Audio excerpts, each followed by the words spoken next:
Hey guys, it's Rob. You know how one thing leads to another? Well, I came out here to do a little video for Prepper Madness on a couple of knives that I told him I was going to do. And then I thought, oh, while I'm here, I can get a fire going because it's cold in this shop. And then I thought, well, I can't find my char cloth. And so I thought, well, okay, I'm going to have to make some char cloth. But then I couldn't find my char cloth makers. And it's just a cascading series of things. So we're going to kind of go in reverse order, and we're going to go build a fire first. I'm going to make a fire with flint and steel using some of my char cloth, and then get it set up to make some more char cloth, and then I can do the knife videos. And the char cloth thing will be a 2 or 3 part video. So because I've got to make the char cloth, since I can't find my cans to make it in, then I'm going to use a Dutch oven. I'm going to mess with Steve Foco a little bit before we're done here. He and I were talking here a while back about the difference between Dutch ovens and camp ovens, and what I've got over there. In fact, I'm going to call that one a kimchi pot. I'm not even going to call it a Dutch oven because it was made in Korea. It's probably a Dutch oven though. But anyway, I'm going to let my lovely camera assistant, who doesn't want to be, she's ducking behind the camera. I think that's funny. Anyway, let me get the door off of this thing and we'll get going here. Oh, let me get this out of my pocket. That's in the way. Get that over here. I'm going to turn this all the way down just because it's distracting. That ain't down. There we go. I still didn't get it all the way down.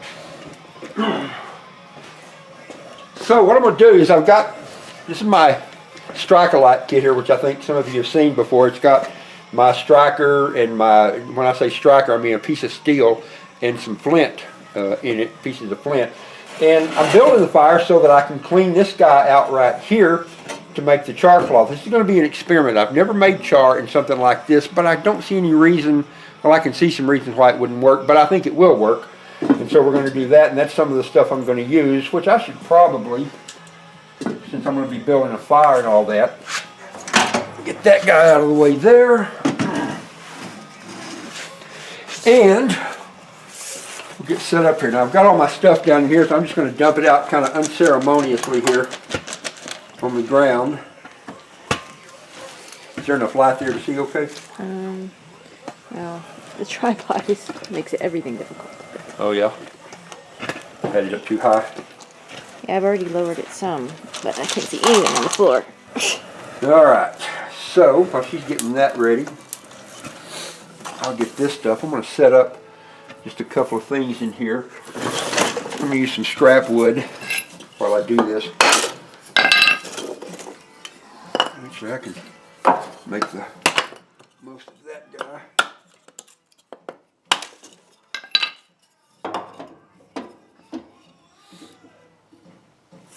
There we go. This is the way I typically do it. Now, see, I've got some pieces of flint in there. There's my striker. Usually it falls right out. I guess I put it in too good last time. Oh, how silly. Get out of there.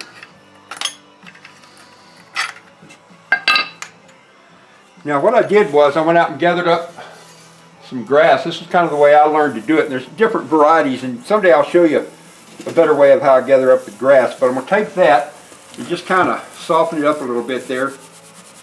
Get it where it's all good and powdery.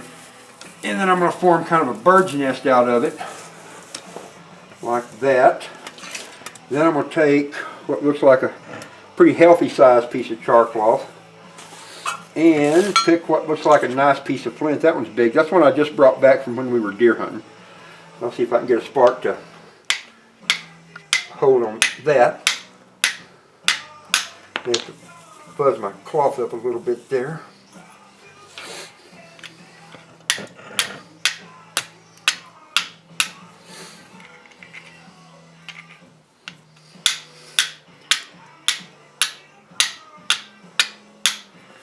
One of these guys here. That's a piece. I don't know where that piece came from. You can get one of these other ones just in case it might work a little better. Since I couldn't find all my char cloth, I just had to go with what I could come up with. That one held right there. Can you see right there where it held that little spark on the corner? And then you just kind of blow that guy, and as you blow, it'll get bigger and stronger.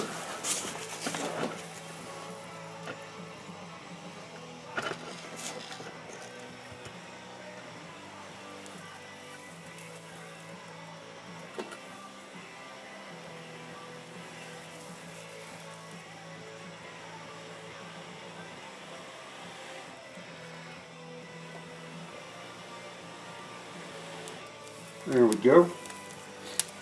Now get that guy in there.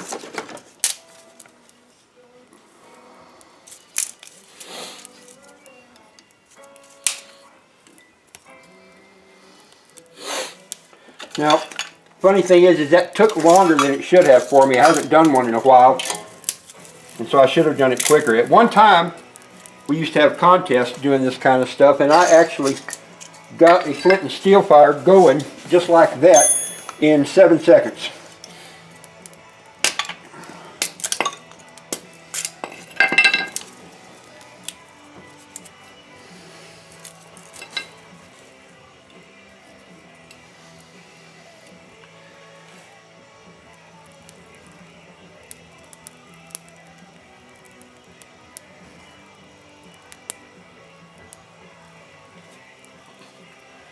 There we go. Now, I'll just get enough stuff on this to get going good. And if my lovely assistant will tell me how much time we are. 6 minutes, 30 seconds. 6 minutes, that'll work. That'll give us just enough time to go over and look at a couple of knives. Prepper Madness. If y'all haven't checked out Prepper Madness, and I'm betting you have because he's got 1,000 stinking subs, I really thought he was just a kind of a small channel struggling, getting going and all. Good grief, he's got 1,000 subs. You don't need me, but he makes some really cool stuff. I used to do some blacksmithing and that kind of thing, and so I'm really enjoying the stuff he's doing. But he was making a knife out of an old horseshoe rasp, and I've got one. I can show y'all what a horseshoe rasp looks like. Most of you know, but a lot of you probably don't. Some of y'all are from the city and places like that. I love fire building. I always have. I'm not always very good at it, but I enjoy it. What I got to do is get a fire going because I got to clean this pot out right here that I'm going to use to make my char. It's got some grease and things in it, and I just figured that's probably not the best for making good char cloth.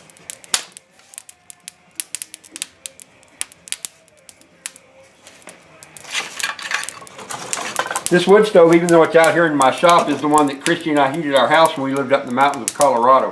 And I assure you it did a good job. There was a time, this is one of those things that you actually prep for that you don't think about as being the glamorous side of it, but the power went out. We had a big windstorm up there and it knocked the power out for a little over a week. I never can remember, it's like 8 or 10 days, something like that. Yeah, we didn't have electricity. And we weren't very far from town either, but just the way it worked out. Alright, that's going pretty well.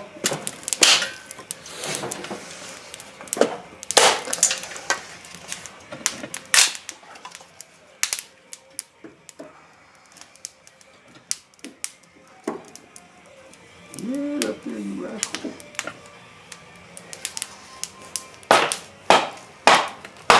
Well, that's a stubborn piece of wood. We're going to let that burn into. Alright, I bet that'll get us going. We'll come back and check on that in a bit. Okay, let's go look at a couple of knives right quick, and then we'll keep this from being an 8-hour video.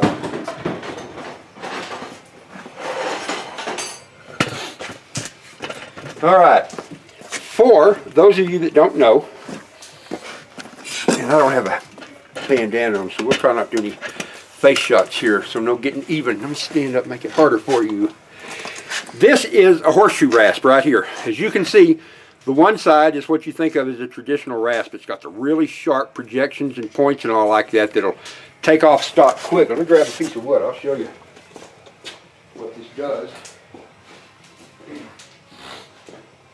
And when I call it a horseshoe rasp, that really is what it gets used for, is for shaping horseshoes.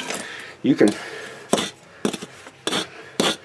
take off a lot of stock that way, so when they're putting a shoe on, they can scrape it down. Is that in the right place? Or, and then the other side is a lot smaller projections and points, and can kind of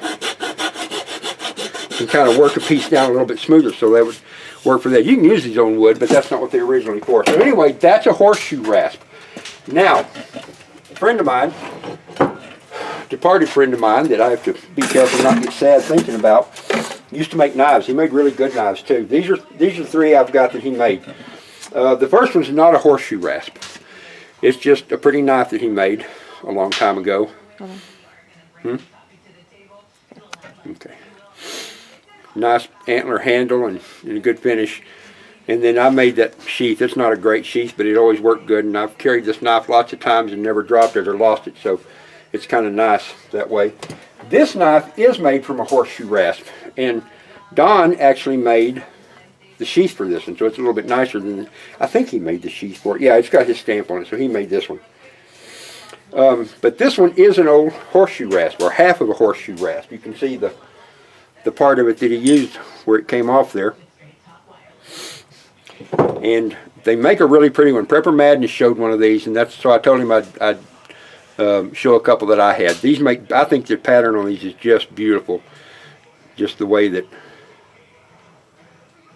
it does. And the antler handles, of course, are just cool. I love antler handles. I think they're nice. And then one of my favorite knives, which I've used, and speaking of blacksmiths, Don and I made this belt buckle out of an old horseshoe. That was fun doing. That was a little kind of easy project that we did, and it was loads of fun. I miss doing that. And let me get that belt out of the way as I drop the knife out. But I'm not scared about dropping this knife. This thing is heavy duty hard. This is the sheath he made for it, brass tacks and double stitching, and then of course it's got a little bit of a welt in there to keep it together. Fits down in there nicely. I've carried this one lots and lots of hunting trips, and I have skinned lots and lots of deer and elk with this one right here too. This thing is heavy. I mean, this one is made literally that we would take a rock or a big piece of a log, not a log I guess, but you know, a fairly healthy chunk of a tree limb, and use it to put on the pelvis and chop through to split the pelvis open and do it that way. But the same thing, you can see the patterns and design on it. This side, he ground it down a little further. You can't see it as much, but they're still there. And then this knife is heavy too. I wish I knew how much this weighed, but this is easily a 2-pound knife. It's easily a 2-pound knife. It might go 2.5 pounds, but the weight of it does that. And then he used the antlers here around the tang with some brass lays and some brass rivets that he put into it. And it's just one of my all-time favorite knives. It needs a little bit of sharpening right now, but it's not dull. Yeah, it's not dull. I wouldn't be afraid to start skinning a deer and elk with it today. So anyway, Prepper Madness. I hope you enjoy these. These are just some cool knives I thought you'd get a kick out of seeing.